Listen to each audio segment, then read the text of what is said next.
Include कर दूँ। एक आपको स्टूडेंट का चाहिए और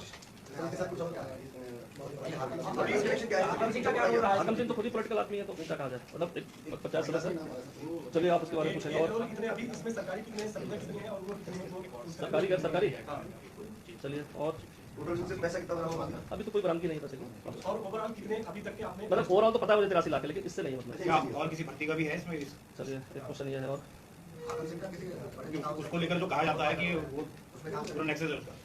ठीक है, और स्टार्टिंग से इतने तारीख से ऊपर तक आए कर दें, शुरू कर दें। यूपी वालों का क्या है, इसको किस प्रकार का अभी तक आप लोगों ने कितनी अरेस्टिंग की है और कितने आगे संभावना बनी है कि कहां तक ये पूरा मामला बढ़ सकता है? देखिए, माननीय मुख्यमंत्री जी के आदेश पर दिनांक 22 जुलाई को मुकदमा दर्ज हुआ था। मुकदमा दर्ज करने के बाद एसटीएफ को ये विवेचना ट्रांसफर हुई थी।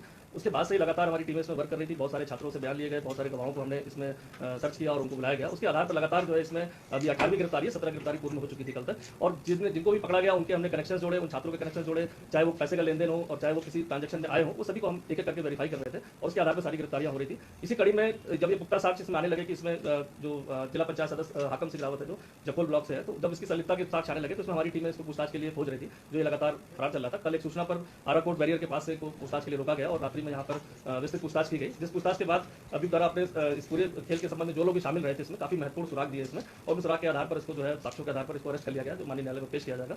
साथ ही साथ जो जानकारी मिली है उसमें जैसे कल जो टीचर की गिरफ्तारी हुई थी उसके आधार पर भी हमें काफी साक्ष्य मिले थे कि रायपुर के एक मकान में भी जो उनका खुद का आवास था वहाँ पर 20 से 22 छात्रों को करीब बैठाकर परीक्षा से पहले जो है प्रश्न पत्र लीक किया गया था। साथ ही साथ 2 गाड़ियों से परीक्षा से पहले जो है यहाँ पर एक होटल में रुके थे और होटल में रुकने के बाद 2 गाड़ियों में ऑल्टो और स्कॉर्पियो में भी छात्रों को ले जाया गया था। धामपुर के एक मकान में ले जाया गया था, जिस मकान को भी हमने चिन्हित कर लिया है।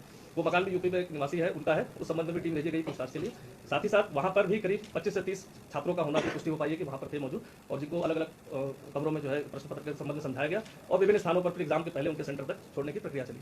तो इस तरह से एक चेन जो डेवलप हो रही थी पूछताछ में, उसमें इस लाइन से हम आगे बढ़े और यहाँ तक पहुंचे। लेकिन इसका जो सोर्स है पेपर का, जो इसके द्वारा 2 लोग के अभी ऐसे नाम बताए गए जो भी विवेचना का पार्ट है, जिनके द्वारा पेपर को हाई लेवल से कहीं से, चाहे वो आपका प्रिंटिंग प्रेस कह सकते हैं या अन्य कोई है जिसके माध्यम से अरेंज किया जाता है, जो हमारे विवेचना का भी पार्ट है और जो आगे हमारी विवेचना में स्पष्ट हो पाएगा।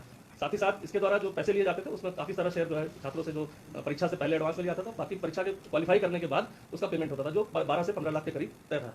लेकिन अभी बहुत सारे पेमेंट नहीं आए थे, क्योंकि परीक्षा में जब धांधली की शिकायत होने लगी तो बहुत सारे छात्रों के पेमेंट नहीं आए। तो इसमें इस कारण से विभिन्न स्तरों पर जो भी जानकारी मिली वो ये पता चला है। ये हाकम के लेकर जिस तरीके से बात होती है, उनको क्या इससे इस बात की भी जानकारी है इससे पहले कौन-कौन से पेपर इसमें लीक आउट करवाए? देखिए, अभी तक पूछताछ में ऐसे स्पष्ट तो नहीं आया, लेकिन जो हमारे अन्य सोर्स हैं छात्रों से या अन्य जो हमारे गोपनीय सूत्रों से जानकारी मिल रही है उसके आधार पर कहीं ना कहीं पूर्व में भी संलिप्तता रही है, क्योंकि इस तरह की बात आई है। अब इसकी पुष्टि के लिए हम इसमें आगे भी हो सकता है माननीय न्यायालय से रिक्वेस्ट करके इसमें पुलिस कस्टडी रिमांड लेकर अन्य जानकारी इसमें प्राप्त करेंगे और इसमें संदेह तो है कि इसमें कहीं ना कहीं पहले भी इस तरह के इसमें संलिप्त रहा है।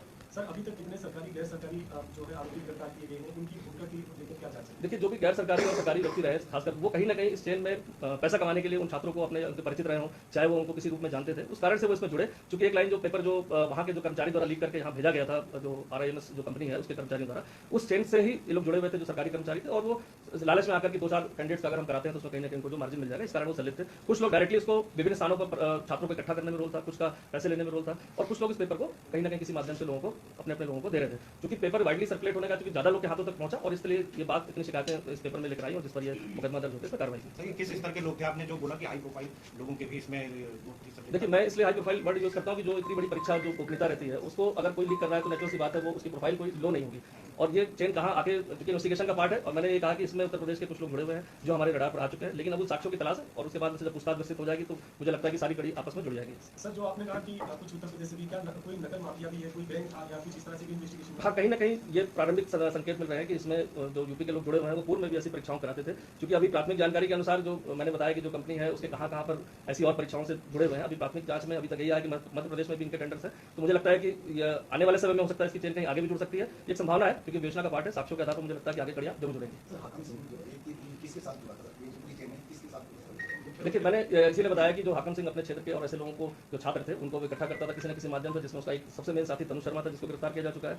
उस चेन के माध्यम से वो उत्तर प्रदेश में जुड़ा हुआ था और चूंकि ये प्रारंभिक अभी पूछताछ में आया उसकी पुष्टि किया जाना जरूरी है। लेकिन हाँ, ये जरूर है कि उत्तर प्रदेश के ऐसे लोग थे जो इससे जुड़े हुए थे, जो पेपर कहीं ना कहीं से उसको अरेंज करके क्वेश्चन को अरेंज करके उसको देते थे और वो अपने माध्यम से यहाँ पर छात्रों को उसको बेचा करते। ये विदेश गया था, विदेश से कब आया और कहाँ ये छुपा हुआ था? ये जो वापसी इसकी 7 तारीख को हुई थी, क्योंकि इसकी सूचना हमें थी, लेकिन उस समय हमारे पास साक्ष्यों को जोड़ने के लिए हमारा काम चल रहा था, क्योंकि किसी को भी गिरफ्तार करना हो या पूछताछ करनी तो उसके लिए एविडेंस की आवश्यकता होती है। इसलिए हमने उसको उस समय 7 तारीख को वापस वापस आने पर नहीं रोका था, लेकिन जब एक साक्ष्य आने लगे और उसके खिलाफ सबूत आने लगे तब हमने कल देर रात उसको पूछताछ के लिए रोका। हाँ, ये अभी हिमाचल में कहीं जाने की फिराक में था, जिससे कि कुछ दिन वो छुप सके, लेकिन उससे पहले इसको पकड़ लिया गया था। छह पंचायत सदस्य में एक महिला का भी नाम आ रहा है, तो क्या है?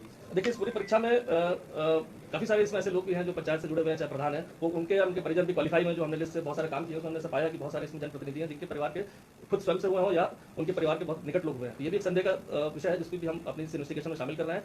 आगे उसमें देखते हैं कि किसकी कितनी संलिप्तता मिलेगी, तो उस पर कार्रवाई की जाएगी। सर, अगर 22 जुलाई से देखें तो ये जांच अभी तक कहां पहुंच चुकी है? मतलब कितना टाइम लग सकता है कि ये ओवर होने वाली है? देखिए, जांच की एक मेन अहम कड़ी थी, जो मैं कहूँगा जिसकी गिरफ्तारी हुई है, लेकिन अभी भी मैं मानता हूँ कि जिस तरह के साक्ष्य आ रहे हैं उसमें भी मेन कड़ियों में 2-4 बड़े लोग की गिरफ्तारी इसमें संभव है। एक जिस तरीके से मुख्यमंत्री जी ने एसटीएफ को आपके द्वारा आउटस्टैंडिंग काम जो किया गया है, आप लोगों को सम्मानित किया है, किस तरह कितना बूस्टअप आप मानते हैं एसटीएफ के लिए? देखिए, माननीय मुख्यमंत्री जी के द्वारा अगर किसी को भी सम्मान मिलता है प्रदेश में, तो मैं मानता हूँ गर्व का विषय है। और हमारे जैसे एक छोटी टीम जो एसटीएफ की यहाँ पर है और उसके कोई भी कर्मचारी अधिकारी, चाहे मुझे भी सम्मानित किया जा रहा है, तो उस पर एक गर्व का विषय है। और मैं मानता हूँ कि इससे जो जोश हमारी टीम को आया है और जो काम करने की जो हमारी जो लालसा रहती है वो और बढ़ी है। तो मुझे लगता है मैं इससे और बेहतर हमारी टीम इसमें भविष्य में आने वाले समय में जो भी दायित्व दिया जाएगा उसको और अच्छे से निभाएगी। मैं इसमें एक अपील छात्रों से भी करना चाहूँगा कि जो ऐसे छात्र हैं जो अनुचित साधनों से जो इस परीक्षा को पास किया है, तो अभी भी उनके पास वक्त है कि वो आके अपने बयानों को दर्ज कराएं, जिससे कि विधि सम्मत कार्रवाई की जा सके। इसमें भी अभी इस गिरफ्तारी से भी सारे छात्रों का जो इसमें शामिल थे उसमें अधिक लोगों का नाम पता हमें जानकारी मिल चुकी है और इस पर टीमें भी लगाई जाएगी। तो इसलिए एक आग्रह है सभी ऐसे छात्रों से कि वो स्वयं से आकर अपना जो भी उनके द्वारा परीक्षा अनुचित साधनों से की गई है उसको कबूल करके वो साक्ष्यों को प्रस्तुत करें, अन्यथा इसमें भविष्य में उन सभी छात्रों की इसमें गिरफ्तारी की जाएगी। ठीक है। अभी तक टोटल कितने हुए छात्र हैं? उन्होंने क्या होगा? जो अभी तक जानकारी मिली, चूंकि इसका जो मेन साथी था तरुण शर्मा, इसके द्वारा भी 20-22 छात्रों का बताया गया था। साथ ही साथ इसके द्वारा भी करीब काफी सारे छात्रों को 2 गाड़ियों में ले जाया गया, तो वो भी मान के चलते हैं कि उसकी भी फिगर जोड़ ली जाए। और साथ ही साथ वहां पर भी ऐसे 20-25 छात्रों का पता चला जो धामपुर में एक घर में इकट्ठा हुए थे। तो ऐसे अगर फिगर ली जाए तो 30-35-40 लोग का करीब हमें नाम इसमें अभी तक क्लियर हो पाया।